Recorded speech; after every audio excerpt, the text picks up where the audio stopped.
Being said, everybody, welcome to KMS 10 at 10. This is our weekly live Facebook show every 10 a.m. Or excuse me, every Friday at 10 a.m. We go live to talk about some of the latest news and updates in the online marketing world.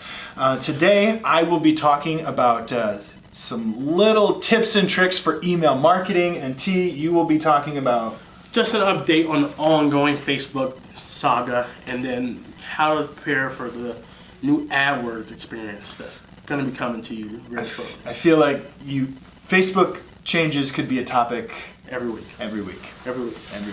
But with that being said, T, why don't you jump into your first topic? And like I said, before we get into that, please, if you have any comments or questions regarding any of our topics today, or any topics in general, please comment your questions. We'd be happy to address those questions and derail our conversation for today to meet your needs. So feel free to participate. So for my first topic, Facebook has announced that it has suspended 200 apps for possible misuse of data. Yeah. So 2 months ago, it announced that Cambridge Analytica was the first major violator of their policy for collecting data and using that data. But after that, Facebook said they're going to begin an audit of all the apps on the platform with access to large amounts of user data. The company said it investigated thousands of apps, and the results so far is that 200 of them have been suspended pending investigation. They also said that if an app has refused to comply with Facebook's investigation, they're automatically going to be just suspended and removed. They're not going to waste any time with this. Part of their investigation is twofold. First, they did an interview of everybody who had access to any of this large data, and if they found anything that was kind of fishy or wonky, then they would do a deeper investigation, which step 2 would say, hey, what did you use this data for? Why did you need this data? See if there was any possibility for misuse going on there. So my question to you is this. I think one of our topics not too long ago was, it might have been Luke that was talking about how you can go into Facebook and see which apps have your information. Correct? Yeah. And so now you're talking about apps that Facebook is looking into. Mm-hmm. So do you still recommend that people go in and still check which apps that they have assigned, I guess, that have their information? And do you think Facebook will provide the information, like if there are, of these 200 apps that you're talking about, yep, misuse of data, do you think Facebook will reach out to users saying, this app used your information? Or do you think they're just going to kind of pass over it saying, oh, we got rid of them, don't worry about it? I think what they're going to do is they're going to put out a link for everybody to go and check and see if any of these apps had misused their data. The link is like facebook.com/yourinfo, I believe it is. That's what they're going to do. As far as everybody's personal use, I recommend going in there maybe once a quarter, just seeing if there's some app that you gave access to that you're no longer using. And it doesn't have to be something related to Facebook. If you use sign in with my Facebook account for any app you download on your phone, just making sure like, okay, well, I deleted the app because of it didn't fit my purpose. Let's make sure that they still don't have access to my information. So has anyone out there, please comment if you have checked out which apps have used your information as like pertaining to Facebook, because we'd be really interested to hear what your thoughts are, or if you found any apps that maybe had your information that either you had a long time ago or didn't realize. I think that's really interesting things to think about, because so much of our profile and so much of our personality is online now, that the person that you were online 10 years ago isn't necessarily the person you are today. However, a lot of that information is still there. And I wonder if there's like a social media guru out there, or just somebody who's more digitally responsible than, like, that's their job, to be digitally responsible, make sure that people they hire or people that they work with are, if they recommend going through and like just cleaning up your profile every so often, like deleting stuff from when you were in high school or things of that nature. Because while that stuff may not represent an accurate portrait of you, if you allow an app to go through and comb through your data and they find that stuff, that puts you in a box, because that's what they do, they categorize you. So. Yeah. Interesting. It's an interesting topic, and I think it's something that's going to continue for a while as Facebook deals with a lot of this information, really. Yeah, ask Aaron. I can get down a rabbit hole with this if you let me. No, we can't. No. Not today. Not today.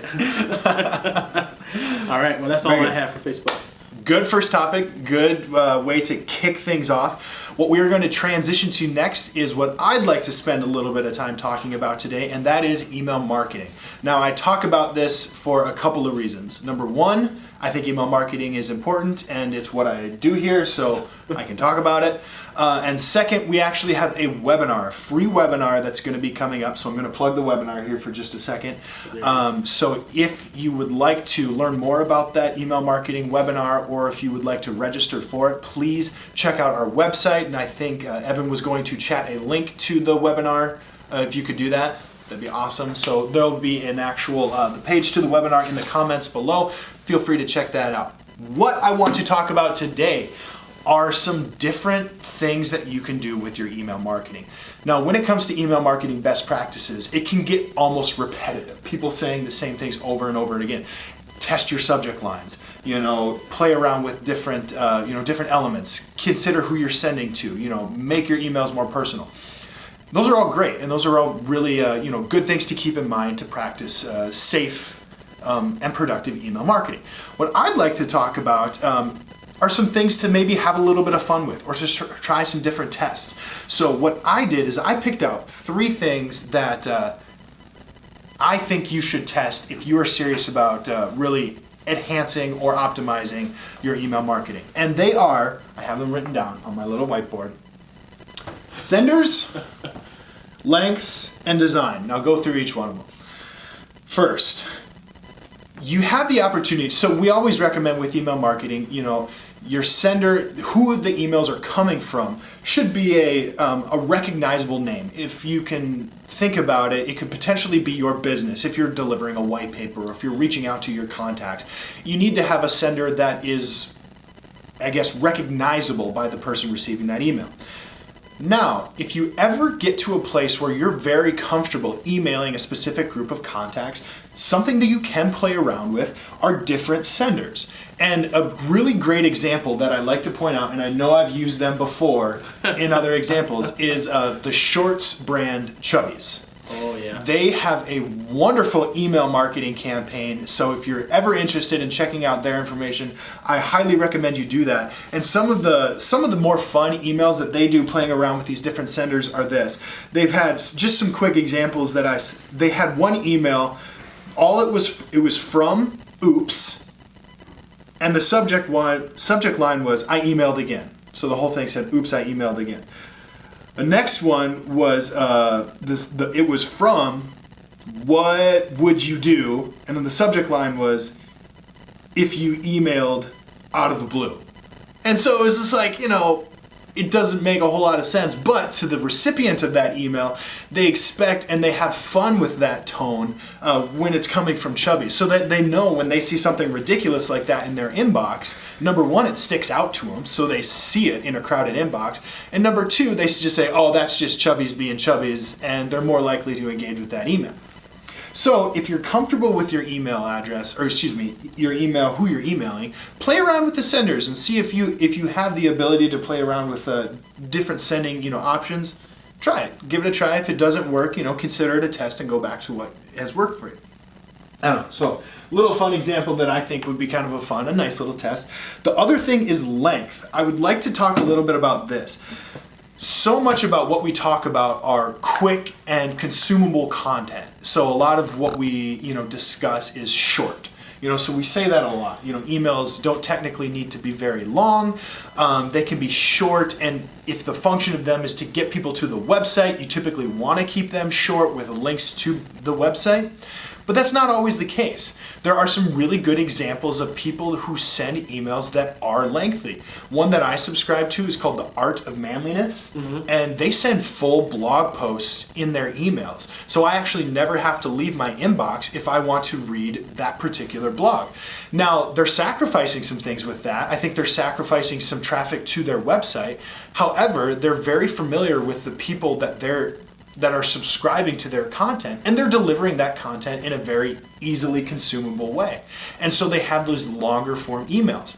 Now, I think this is important to test out, just because you could have some really great metrics that come out of the activity with your emails if you play around with the length. And this doesn't mean maybe longer. Maybe you traditionally send longer emails. If that's the case, try sending some shorter emails and see how the metrics change with that. So that could be something interesting to test out. So that's my second one. The last one that I want to recommend that people try is design. And this can go either way. If you're typically sending, these really flashy emails, one thing that you could potentially test is sending very simple emails. Maybe it is just a plain text email from a representative of your company that just says, hey, hope you enjoy the content that we're sending. If you do, that's great. Let me know. Email me back and if you have any recommendations. So something really simple like that. On the flip side, if you do typically send some really simple emails, try sending some emails that have a little bit more design to them. This can be really helpful if you have a very visual brand. If you sell products, try featuring some of your products in your emails. Try designing a template that is visually appealing. This can have some benefits if you're encouraging people to share your content or to forward your emails. So try playing around with that. That could potentially make a difference to your email marketing. It could potentially not. But like I said, these are some things that I like to test, or I like to recommend that people test once they're familiar with sending to a particular group of contacts. Once they've established that, yes, these contacts are willing and engaging with my material, how can I optimize that? These are some things to test. I don't know. That's my opinion. That's kind of what I have seen success from. What are your thoughts? I'd like to see if you have any thoughts or any suggestions. Nolan asks, going back to senders, okay, when is playful too playful? Do you think that playful emails depends more on your brand? Can it be potentially damaging?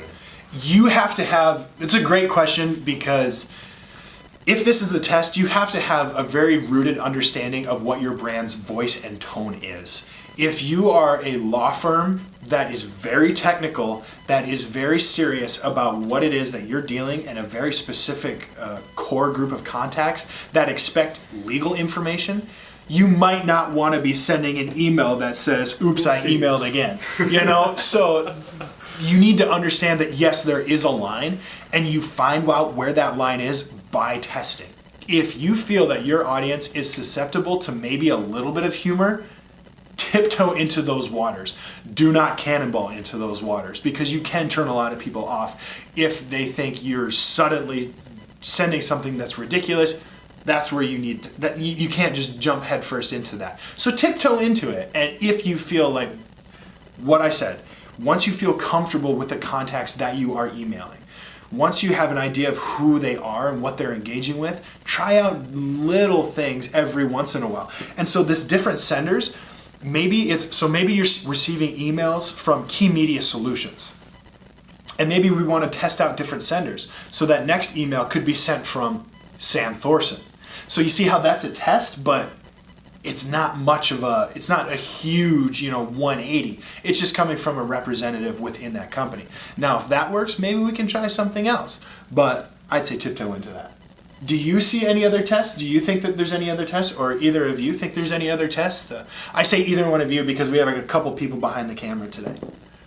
Sometimes you can segment your list based on how long they've been subscribed to you too. Length, the length at which that they've been interacting with your emails. I think that's great. If somebody's just opted in to receive your emails, they probably opted in for a specific reason. So maybe that's to download a white paper or to register for an event. If that's the case, then you probably don't want to send something to them that's out of left field.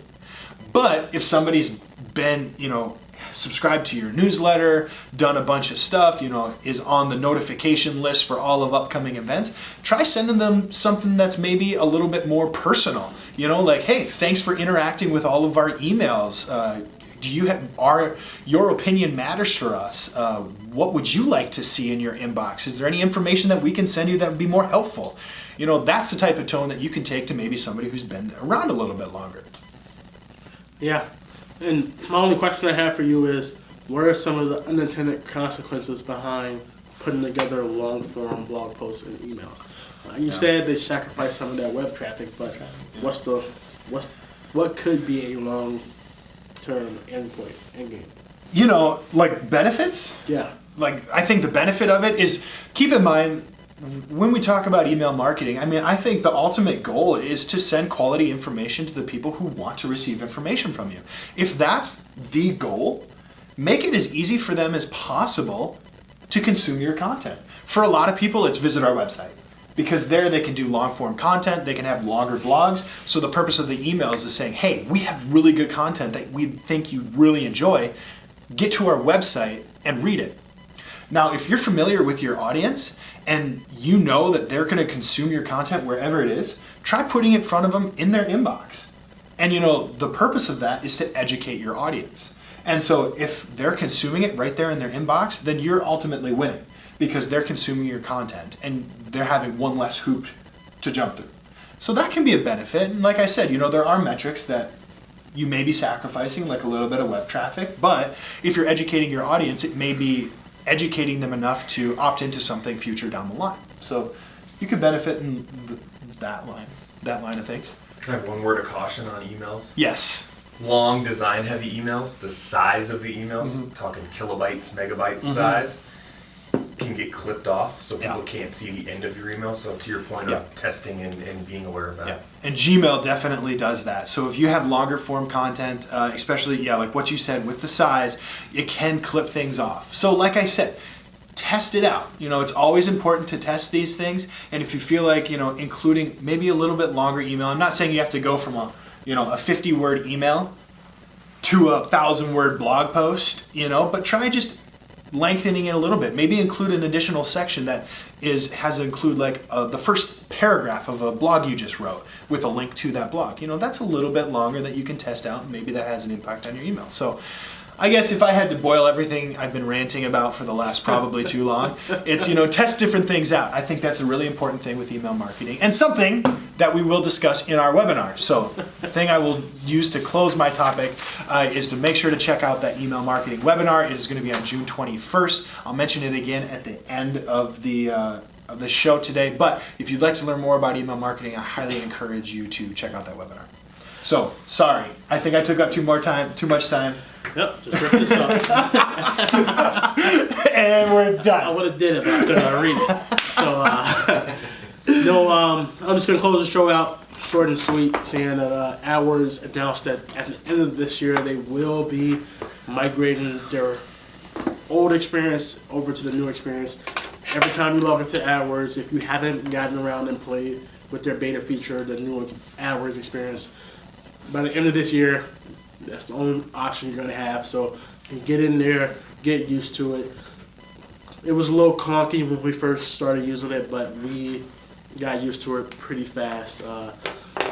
Some people were worried that they would switch it over in November and December during the busiest months of the ad or sale cycle, but AdWords came out and said they would not do that to everybody. So Good guy AdWords. good guy AdWords. So just a caution, at the end of this year, AdWords is switching over to the new experience exclusively. So let's get familiar with it, everybody. But thank you for joining me. That was my last topic. Was that because of me? Did you have more to talk about?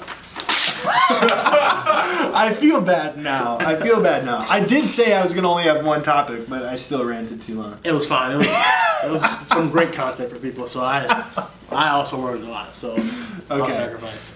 Good. So with that, I think maybe we should wrap it up for today. Before we do close, some exciting news is that in a couple of weeks, we will be celebrating, ready for it? Wait for it. The 100th episode of KMS 10 at 10, meaning that what you are watching today is our 98th episode. This has been something that has been going on for a while now. We've been so consistent with this, it is blowing our own minds. Yeah. And so we are going to have a lot of fun with our 100th episode. More details for that on the way that will be coming shortly. So make sure to follow us and check out what we're doing on social media, because that 100th episode is going to be a blast. You're going to see some faces in it. It's going to be a lot of fun. So I highly encourage you to stay tuned for more information about that.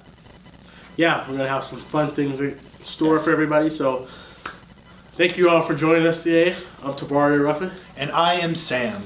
Happy Friday. Get out there and enjoy the weather before it rains on everybody. Yes. We'll see you later. See you next week. Go Yotes.